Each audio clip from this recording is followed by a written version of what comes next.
sievieti, kurai Kalifornijā viņa nolika tiesības, viņa aizgāja pēc tam fotografēties tiesībām, un viņa no sākuma iegāja tajā kabīnē.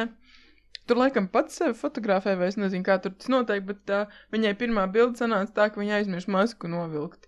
Un viņa pēc tam iznāk no tās kabīnītes ārā, un Džeks viņai saka, jūs kaut ko aizmirstāt izdarīt, viņai tāds, ko? Viņš saka, bez maskas vajag bildi.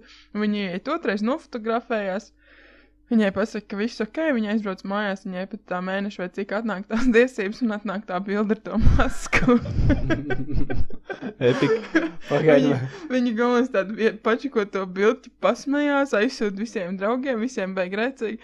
Viņa tādu pēc tam sāk domāt, tāds, what the fuck, tas nevar būt legit, ka man tā kā pieņems, vai ne?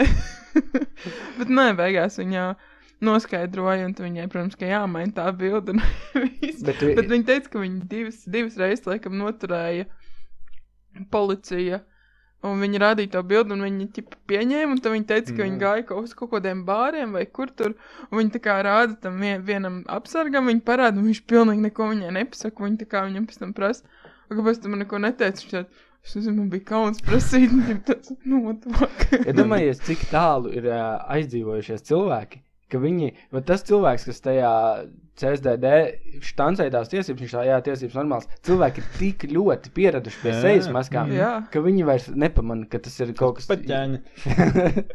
Šādi jābūt.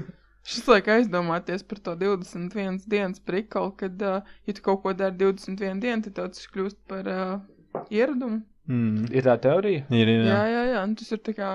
Jā. Bet man arī bija, man tā tiesībām, man bija līdzīgs stāsts, man arī tiesībām beidzās termiņš, un man bija jādod uz CSDD atjaunot viņas, un es arī maskā tur, un es pirms fočēšanās es tai sievietei arī pajautāju, man novilkt masku, un jums vajadzēja redzēt viņas seju, jo viņai tāds... Atkal joku Pēters atnāca. Bet mazā, jā, viņa domāja, vai vēl viens joku Pēters, vai kārtējs idiots. Jā, lūdzu noņemiet. Un tad es noņēmu, un viss bija kārtībā, bet tajā brīdī, kad es gāju ārā, un es tajā brīdī, kad es to pajautāju, un es redzēju viņas reakciju, es vienkārši gribēju iziet ārā no turienes, es gribēju tur uzturēties pēc iespējas mazāk. Man izmantiesības baigi nevajag. Šo var pabeigt cits kāds.